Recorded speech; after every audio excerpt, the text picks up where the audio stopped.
Sim. Bom, primeiro, Rogério, toda empresa tem segurança psicológica. Todas. Algumas com menor percentual, com menor índice ou incidência, e outras com maior. Então, acho que até para trazer para todos, toda empresa tem segurança psicológica. E se a gente não consegue aliar esse time, a gente, de fato, aí não vai ter uma equipe de sucesso. Então, aqueles fatores que eu citei, a gente vai vê-los assim de forma intensa nesse mesmo ambiente. E um ponto é que eu ouvi até há pouco tempo de um gestor falando o seguinte: olha, será que a gente tem que ficar ouvindo as querências dessa juventude que entra no mercado? Será que a empresa tem que ceder a esse perfil? Por exemplo, a gente fala muito sobre erro, né, em segurança. O quanto que é possível as pessoas errarem e o quanto que a gente entende que aquele erro ele foi uma oportunidade para aprender. Isso é super difícil, gente. Como que eu viro para um diretor de uma empresa e falo, olha, nós tivemos um acidente, mas está tudo certo, porque a gente já está aprendendo com o acidente.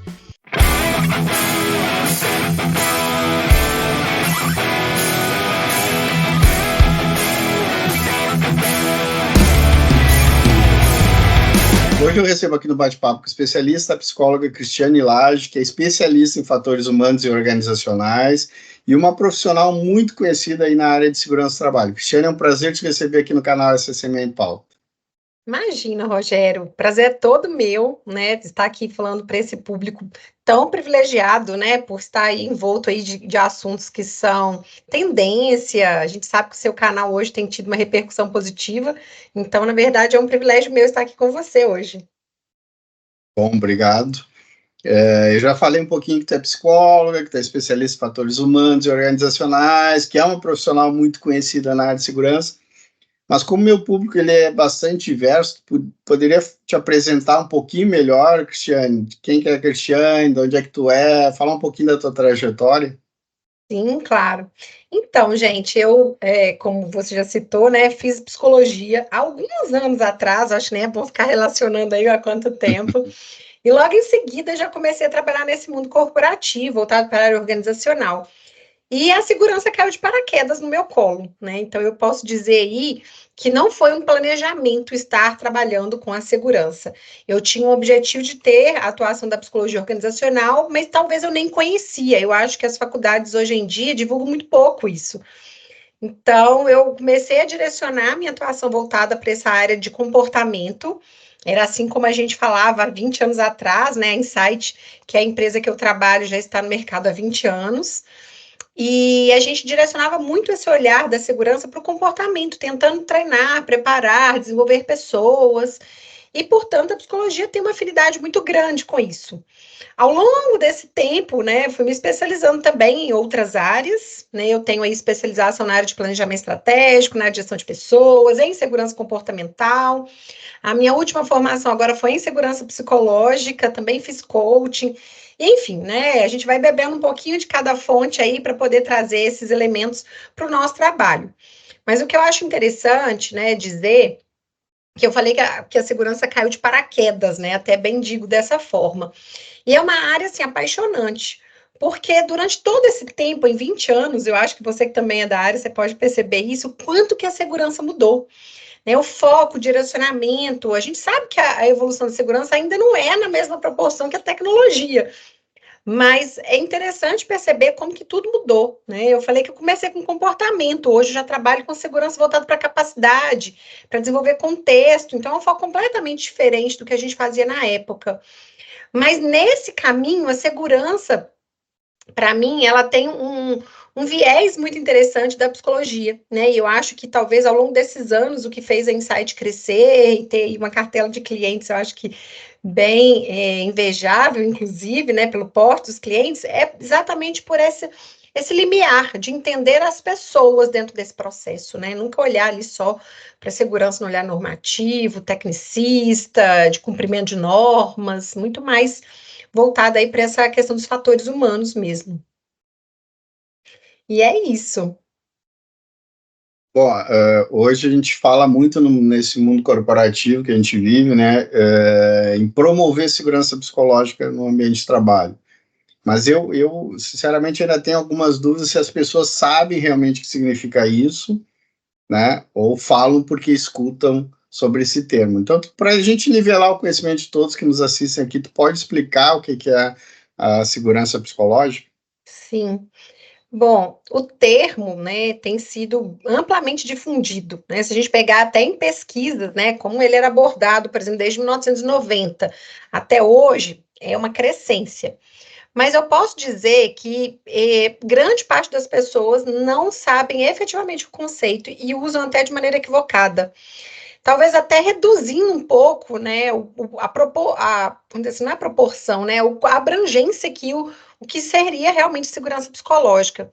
Então é legal a gente começar desmistificando, porque exatamente por ter se tornado clichê, está nas bocas, né, das pessoas dizendo que as pessoas não falam, não se expressam porque a gente não tem segurança psicológica, ou o contrário, né, da organização falando, nós temos todas as ferramentas proporcionando segurança psicológica para as pessoas, mas ainda assim as pessoas erram, as pessoas falham. Então a gente vê que falta aí mesmo essa compreensão do conceito. Bem, hoje eu utilizo, né, vários teóricos, né, a segurança psicológica não é um tempo tão recente, né, já foi cunhado aí por vários outros autores, até de outras formas e com outros nomes, né, por exemplo, quando a gente cita aí Maslow, que falava sobre necessidades humanas, o próprio Heinz e vários outros, né, mas o conceito de segurança psicológica mesmo vem de Edgar Schein e vários outros. A doutora Edmondson, ela publicou um livro que tem o título, né, de A Organização Sem Medo. E com esse livro, ela se tornou referência, né, tentando olhar já o olhar para times, olhando para dentro da organização. Então, esse conceito de segurança psicológica que eu vou trazer aqui para vocês, vai muito na linha da doutora Amy Edmondson, que se tornou, como eu disse aí, a principal dessa linha, desse conceito. E ela fala para a gente o seguinte, que segurança psicológica é a crença compartilhada entre os indivíduos de uma equipe. Então, pensa o seguinte, é uma crença, é algo que se constitui dentro daquela equipe. E, portanto, ela não faz sentido fora do time, como grande parte das organizações expressam. Não é, gente, relacionada à confiança, não tem nenhuma relação ao indivíduo de maneira isolada dentro desse contexto. Ela é uma crença do grupo. E crença de quê, né? De que essas pessoas, dentro desse ambiente, com aquela liderança, com aquele contexto que elas estão inseridas, elas podem correr riscos interpessoais. Esse termo, inclusive, né, riscos interpessoais, quando a gente leva para a segurança, é muito fácil, a gente compreende fácil. Mas interpessoal, porque é a pessoa que está se expondo. Né? Quando ela levanta a mão e fala, por exemplo, vou fazer uma recusa-tarefa, ou vou exercer meu direito de trabalhar seguro, um stop work, paralisação da atividade, não sei, qualquer nome semelhante a isso, o quanto que a pessoa não está se expondo, né, quando ela levanta essa mão. Quando ela fala, não vou executar essa atividade como está, ela é uma atividade que ela tem riscos, né, durante a execução, e, portanto, eu vou exercer o meu direito. Então, é nesse sentido, a pessoa não estar exposta, não ser ridicularizada, de ela ter a oportunidade ali dentro desse ambiente de poder expressar, né, de trazer suas opiniões. Então, o primeiro ponto que a gente desmistifica, inclusive, é o conceito dentro de times. Às vezes a gente acha que vou pegar esse líder aqui agora, que é um excelente líder com essas pessoas, vou levar ele para uma outra equipe e vai dar tudo certo lá porque eu mudei o líder de lugar. Não vai, porque é a relação entre as pessoas que torna, né, esse resultado aí favorável. E até, né, falando também, um outro ponto que tornou a segurança psicológica hoje em alta, né, e eu acho que depois da pandemia também, é claro, mas foi um projeto que chama Aristóteles, que a Google executou lá por volta de 2016, e que ela entendeu que um dos aspectos que tornava os times dela, né, de alta performance, era a segurança psicológica. Então, olha só que legal, né? Depois de dois pontos importantes, né? De ter a Google divulgando o termo, de ter a doutora Emmett Monson, né? Publicando um livro, né? Não necessariamente nessa ordem, a gente percebe o quanto que a gente ou as organizações passaram a se preocupar mais com esse tema. E, de fato, faz sentido, né? É importante e necessário mesmo. Então, é um pouco por essa linha, sabe? Assim, eu acho que as pessoas precisam de realmente compreender o conceito e de tirar um pouquinho desse senso comum de achar que é só porque a pessoa não tem confiança, ela não tem segurança psicológica e vice-versa, né? Perfeito, ótima abordagem. Um tempo atrás eu li uma matéria do Valor Econômico que falava que mais da metade da população brasileira ela não se sente segura no ambiente de trabalho. Isso é um percentual alto, né? Muito significativo. Cristiano, então tu pode nos explicar quais são os sinais que a gente pode observar e chegar à conclusão de que esse ambiente ele oferece segurança psicológica ou não? Sim. Bom, primeiro, Rogério, toda empresa tem segurança psicológica. Todas. Algumas com menor percentual, com menor índice ou incidência, e outras com maior. Então, acho que até para trazer para todos, toda empresa tem segurança psicológica. E quando você vê essa matéria, né, pensa o seguinte, numa mídia voltada aí para a área de gestão, para uma área econômica, falando sobre isso, né? As empresas têm um custo muito grande, inclusive, com substituição de pessoas.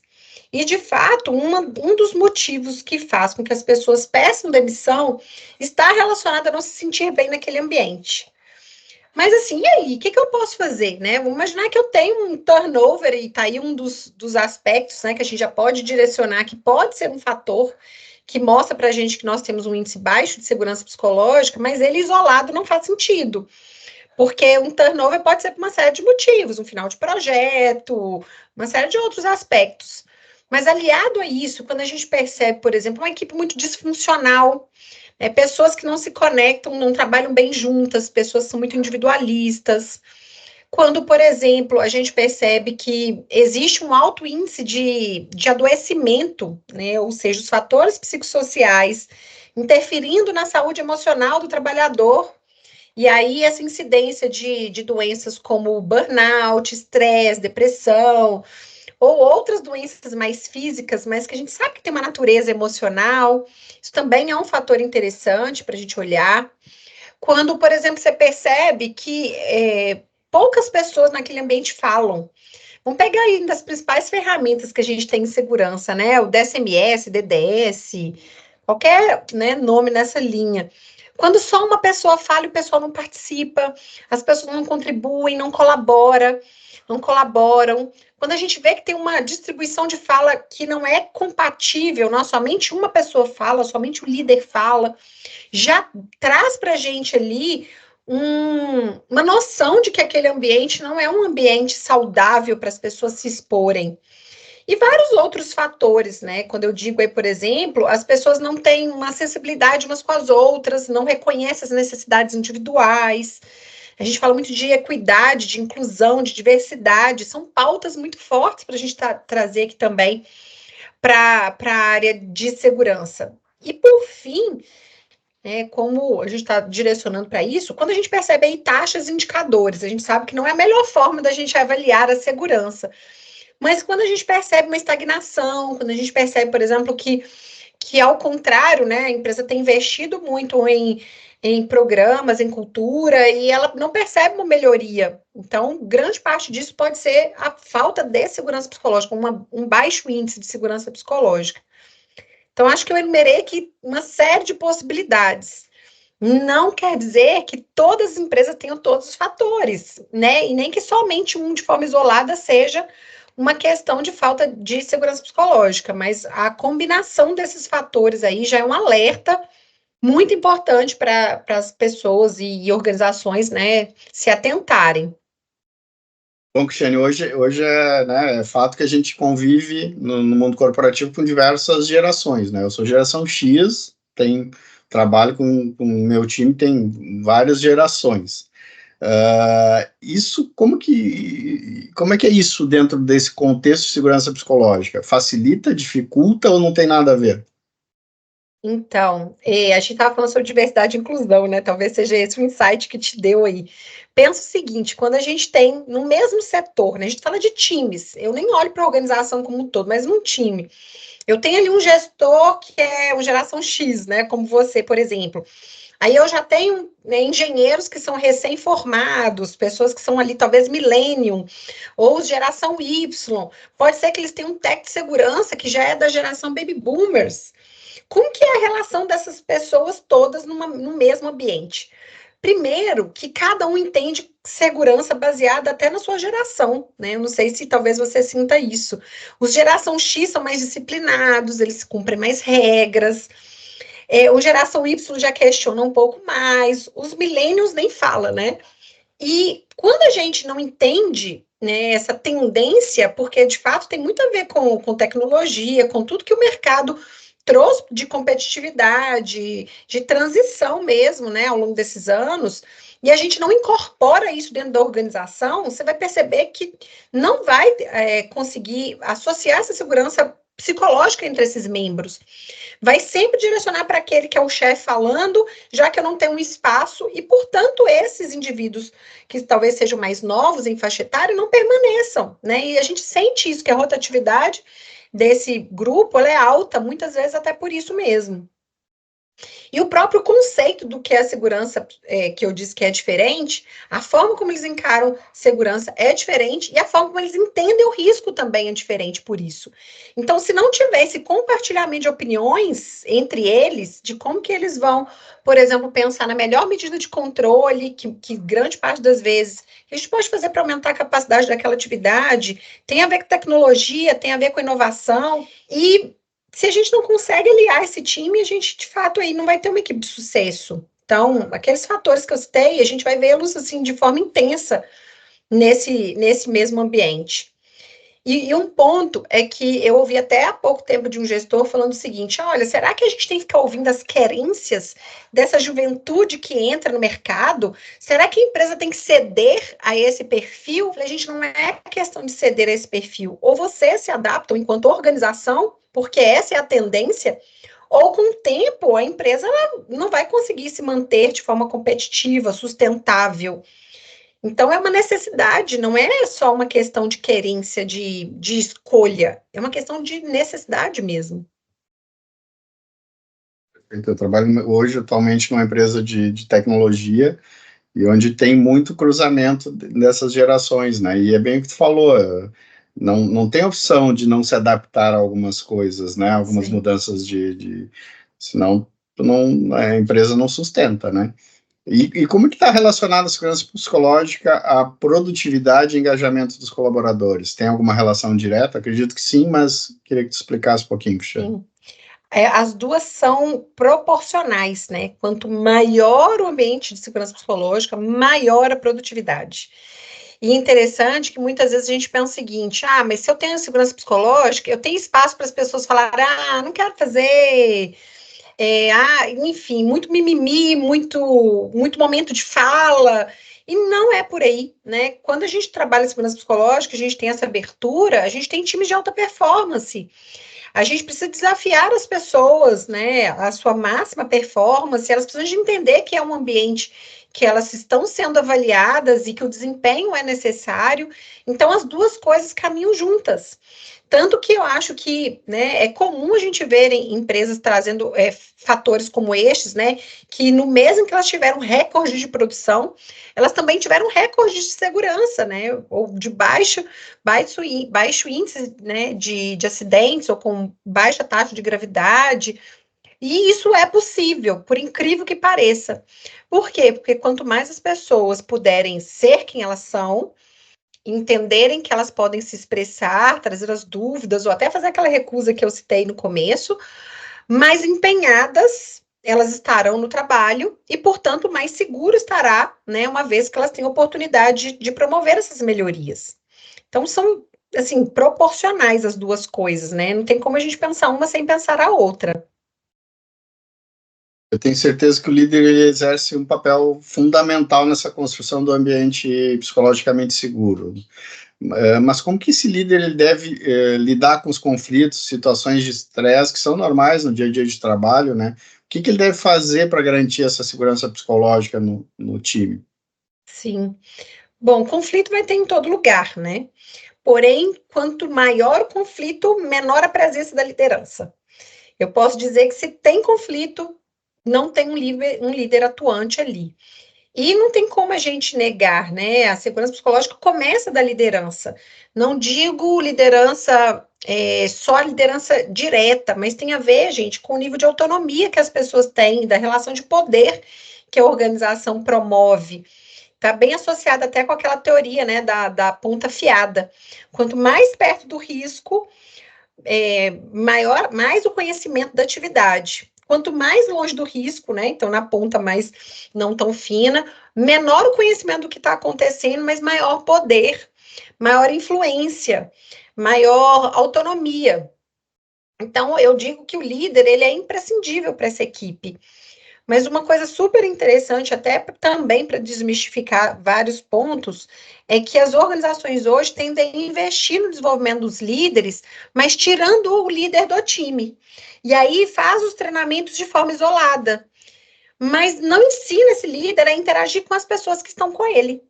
E com isso, ele não está proporcionando crescimento em segurança psicológica, talvez em conhecimento, em desenvolvimento de habilidades, né, sociais, em outras perspectivas, conhecimento teórico, mas para eu desenvolver a segurança psicológica do líder, tem que ser dentro do time, com esse líder inserido no contexto que ele está com as pessoas. Então, é uma intervenção que se faz das pessoas de forma coletiva com o líder nesse ambiente. E, claro, como ele já está né, nesse cargo e que naturalmente ele tenha talvez maior decisão, é super importante que ele escute, mas que ele seja a ponte para a alta liderança. Então, se essa liderança não souber fazer essa ponte também, de forma de trazer melhorias, de melhorar ou de implantar as ideias e sugestões, você vai perceber que esse líder ele vai perdendo o espaço dentro do time. Então, quanto maior o conflito, menor a presença do líder. E as duas coisas também estão bem relacionadas, né? A gente falou bastante agora, né, do papel crucial do líder, né, na construção desse ambiente. E eu entendo, e aí também estou falando como líder, né, de um time grande, que a equipe também deve se envolver nesse mesmo propósito de criar um ambiente de segurança psicológica. Com base nesse contexto, qual é o papel dos colaboradores nessa promoção da segurança psicológica no ambiente de trabalho, Cristiano? Eles também têm alguma responsabilidade ou não? A responsabilidade é somente do líder? Sim. Bom, a responsabilidade é de todos, né? Como eu disse, do time, com líder dentro, né? Não tem como a gente excluir o papel dele. Mas é interessante porque a gente pensa assim, a responsabilidade é do líder, então as pessoas não precisam de se responsabilizar. E aí a gente vê, né, empresas investindo em accountability e termos, né, semelhantes a esse de empoderamento, porque as pessoas precisam ser empoderadas, mas esse crescimento delas enquanto autonomia, enquanto utilização dos recursos que a empresa disponibiliza, vem também da capacidade da empresa de escutar. Então, se a gente promove essa relação de compartilhamento, eu sinto que o aumento de autonomia das pessoas faz com que a gente tenha também aumento dos resultados e de produtividade, isso tudo está aliado, né? Não estão isolados. Mas a gente precisa, contudo, de trabalhar o contexto que essas pessoas estão inseridas. E para trabalhar o contexto, eu não trabalho, né, só as pessoas, nem só o líder, eu tenho que trabalhar os dois públicos juntos. Mas claro que de responsabilidade de todos e cada um com a sua corresponsabilidade ali no final. Pudesse deixar algumas dicas para os principais executivos que estão nos assistindo agora, quais seriam as principais estratégias para melhorar essa segurança psicológica num time ou numa organização? Bom, primeira coisa é conhecer o time. Parece fácil, né, a pergunta, a resposta, né? Mas a gente fala o seguinte: nem todo líder conhece as pessoas que estão ali. E eu digo conhecer genuinamente as necessidades individuais, as dificuldades que eles têm para além do trabalho, quais são as relações sociais que esse indivíduo tem, os hobbies, né, as necessidades psicológicas, enfim. Então, é conhecer verdadeiramente. Então, uma vez que você conhece essas pessoas, fica mais fácil até da gente influenciá-las positivamente e principalmente estimular. A gente sabe como a gente estimula cada um. não são estímulos coletivos que vai, por exemplo, incentivar todos a ter uma produtividade de excelência. Cada um tem onde, né, tem aquele calo que aperta, e quando o líder conhece isso, não que ele vai usar as fragilidades de cada um, mas ele vai potencializar essas fragilidades e, obviamente, as potencialidades que o indivíduo tem. Então, é o primeiro passo. Bom líder conhece todo mundo que está ali. Aí entra, né, um aspecto super importante, já que eu disse que toda empresa tem segurança psicológica, é importante a gente saber qual é o nível de segurança psicológica que o seu time tem. E aí, essa intervenção, ela não é a nível organizacional, né? Às vezes a gente, né, pode pensar assim, então eu vou comprar aqui um programa e investir aqui na minha organização como um todo. É claro que existem fatores que vão favorecer, né? Quando a gente pensa, por exemplo, que eu estou desenhando a minha política de segurança com aspectos favoráveis a esse ambiente de segurança psicológica, que as pessoas tenham facilidade, por exemplo, para reportar um desvio, que as pessoas tenham facilidade para reportar um incidente ou um acidente, ou seja, eu tenho que tornar as coisas fáceis de serem feitas. Mas, além de trabalhar nesse nível corporativo, eu preciso trabalhar a interação das pessoas. Então, qual é o nível de segurança psicológica que aquele time tem? Isso é muito importante de se avaliar. A gente sabe aí que tem os diagnósticos formais, né, inclusive já patenteados no mercado, mas existem outras técnicas que eu chamo de intervenção, que a gente vai aprendendo na nossa vivência como facilitadores, como líderes, práticas como um grupo focal, como campanhas e várias outras ferramentas que são importantes. Então, ao conhecer o nível de segurança psicológica, invista nisso. Invista esse tempo para que as pessoas possam trabalhar esses elementos básicos e necessários para esse ambiente. Por exemplo, a gente fala muito sobre erro, né, em segurança. O quanto que é possível as pessoas errarem e o quanto que a gente entende que aquele erro ele foi uma oportunidade para aprender. Isso é super difícil, gente. Como que eu viro para um diretor de uma empresa e falo, olha, nós tivemos um acidente, mas está tudo certo, porque a gente já está aprendendo com o acidente. Então, não é por aí. Quando eu entendo que o erro, ele é possível, que as pessoas erram, e, portanto, quando a gente tem essa oportunidade de aprender com erro, eu evito, inclusive, que os acidentes aconteçam. Porque os acidentes não vêm de onde os erros acontecem. Diferente do que as pessoas pensam, né? Elas falam, nossa, em segurança, a gente não pode errar. Em segurança não tem espaço, porque qualquer erro é fatal. E não necessariamente, porque o erro está na própria rotina, nos fatores que esse contexto está direcionando ali para a atuação das pessoas. Então, eu preciso de entender onde elas estão errando, para evitar, é claro, que falhas maiores aconteçam e que elas se materializem em acidentes. Então, a gente vai nessa linha, né? Conhecendo esse nível de segurança psicológica, de fazendo as intervenções necessárias e de adaptar, né? E eu acho que, de uma certa forma, eu já disse isso, toda a sua política para que a gente facilite as coisas. Pensa o seguinte, não adianta eu ter um processo burocrático, robusto, engessado, e querer que as pessoas cumpram aquilo tudo, porque elas não vão conseguir. Não vão porque elas são seres humanos, elas falham, elas não têm memória suficiente para tudo, elas não vão cumprir 100% dos procedimentos, né? Aí vem a engenharia da resiliência aqui. Então, quanto mais eu entender, né, onde a gente está acertando, mais fácil é de desenvolver esse ambiente de segurança psicológica. Então, é uma linha, né, começando desde conhecer o time até conhecer as práticas, né, da organização que fomentam a segurança psicológica. Como a gente vê nesses, né, vocês têm 20 anos de empresa também, eu estou há 24 anos no mercado também, né, como a gente vê várias mudanças, né, em cima desses conceitos, desse contexto todo, porém ainda tem muita empresa e muito profissional que ainda também tem que evoluir nisso, né, Cristiane? A gente vê, e eu falo bastante aqui com os convidados, né, o quanto que a gente tem que evoluir dentro da nossa área, né, de segurança, por exemplo, né, isso passando já desde né, de currículos de pós-graduação, enfim, né, porque a gente ainda tem muita gente ainda pensando no erro, né, e até para te Vou te mandar de presente uma caneca só para Ah, dizer que para pegar o erros, né? Erros geram lições, não culpas, né? Então essa é a canequinha pegou, né, o contexto aí do que tu falou. A gente nem combinou, excelente. se tivesse combinado teria sido, né? Mas é isso, né? O quanto que a gente vê que mudou, né? Nesse período aí de 20 anos aí, e tem muito ainda que evoluir. Mas Sim. e eu quero me aprofundar em segurança psicológica. Como que eu faço para entrar nesse curso super concorrido, né, de segurança psicológica que tu conduz aí?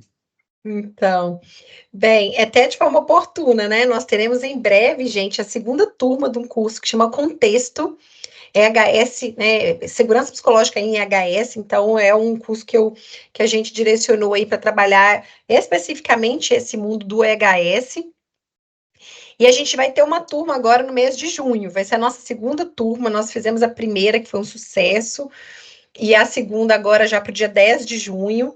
Então, para as pessoas que querem se inscrever, né, as nossas redes sociais têm ali os links, o link de acesso, o link de dúvidas, né? Vocês podem acessar lá. E assim, eu aconselho muito, né, que as pessoas façam. A gente construiu uma clínica de segurança psicológica que é exatamente ensinando os profissionais da área de HS a fazer essas intervenções que eu disse que são super importantes. E que a gente vê que, na verdade, as pessoas do HS não são tão preparadas para esse mundo da facilitação. Eles vêm talvez com um olhar mais normativo, mas não conseguem ainda fazer essa interação da escuta, de entender o diálogo, do compartilhamento, da ampliação das percepções. Então, é um exercício. Então, esse curso a gente vai abranger um pouco sobre esses fatores. E, claro, né, siga as nossas redes sociais. Eu tenho lá as nossas pautas constantes falando sobre segurança psicológica, silêncio organizacional e vários temas que são adjacentes aqui, de forma gratuita, inclusive, para que as pessoas possam se aprofundar, né? Eu posso dizer que, inclusive, gente, hoje em dia, quem quer conhecimento tem de sobra, tá? Aqui o nível de debates que a gente tem aqui no seu canal e de fácil acesso, né, para quem quer investir no seu desenvolvimento. Então, acho que não tem desculpas, né? Eu acho que agora é a hora das pessoas entenderem que elas precisam mesmo de dar mais espaço e investir aí no desenvolvimento. E óbvio, né? Investir no seu desenvolvimento, ele investe no desenvolvimento da organização também, né? Jenny, muito legal esse bate-papo contigo. Quero agradecer demais aqui né, tu ter aceitado esse convite, né, tua participação aqui, falando um pouquinho desse tema que para mim é extremamente importante. E tenho certeza que esse vídeo vai contribuir aí muito para o aprendizado, né, para a experiência aí das pessoas que nos seguem aqui no canal. Só tenho que te agradecer esse momento aqui comigo. Que bom. Eu que agradeço, Rogério, esse momento para a gente poder falar, como eu disse, é de um assunto que super importa, né? Aqui eu contei já várias dicas. Eu posso dizer que só com esse tempo aqui de live que nós fizemos, já tem um monte de dicas legais que as pessoas já podem empregar no dia a dia. E aí, para encerrar, a última dica é desenvolva o contexto. Gente, se você desenvolver o contexto que as pessoas estão inseridas, você desenvolve segurança e segurança psicológica. E aí, gostaram desse vídeo? Então se inscreva lá no nosso canal e ative o sininho para receber as notificações dos próximos vídeos. Muito obrigado e até uma próxima.